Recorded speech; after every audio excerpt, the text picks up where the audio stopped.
Kisah Minak Jinggo adalah cerita rakyat yang berkembang melalui tradisi lisan, sehingga sulit memastikan bahwa semua detailnya sesuai dengan sejarah nyata. Namun, beberapa unsur dalam kisahnya diduga memiliki akar pada kejadian sejarah, khususnya terkait konflik antara Kerajaan Majapahit dan wilayah Blambangan. Berikut adalah versi cerita Minak Jinggo yang mendekati penggambaran dari sejarah. Minak Jinggo, Raja Blambangan. Minak Jinggo adalah tokoh yang disebut-sebut sebagai penguasa wilayah Blambangan, sekarang Banyuwangi, Jawa Timur. Dalam catatan sejarah, Blambangan merupakan kerajaan kecil yang sering berseteru dengan Majapahit pada masa pemerintahan Ratu Suhita, dalam kisah rakyat dikenal sebagai Ratu Kencana Wungu.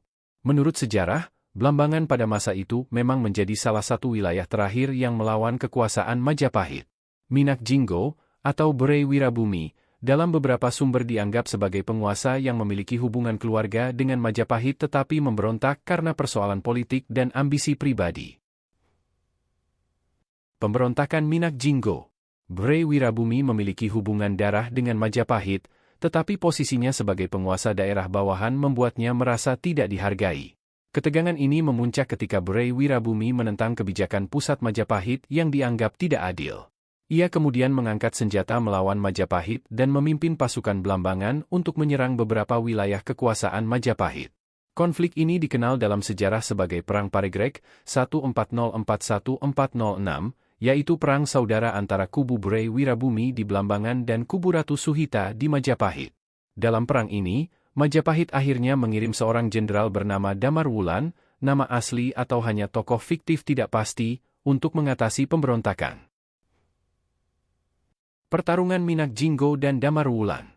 Damar Wulan, dalam cerita rakyat, disebut sebagai pemuda sederhana yang berhasil mengalahkan Minak Jinggo. Dalam konteks sejarah, Damar Wulan kemungkinan adalah seorang panglima perang Majapahit yang memimpin pasukan untuk menaklukkan Blambangan. Pertempuran antara kedua belah pihak berlangsung sengit. Bray Wirabumi dikenal memiliki kekuatan militer yang besar, tetapi Majapahit lebih unggul secara strategi dan jumlah pasukan. Pada akhirnya, Bray Wirabumi kalah dalam perang, dan Blambangan kembali berada di bawah kendali Majapahit.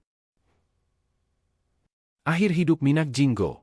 Dalam catatan sejarah, Bray Wirabumi atau Minak Jinggo ditangkap dan dieksekusi atas perintah Majapahit.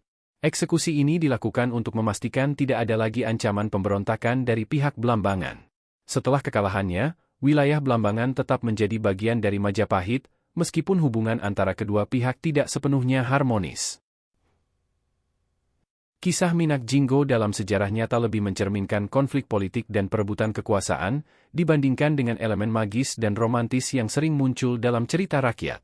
Peran Minak Jinggo sebagai antagonis dalam cerita rakyat Jawa juga menunjukkan pengaruh tradisi budaya dalam membentuk narasi tokoh-tokoh sejarah.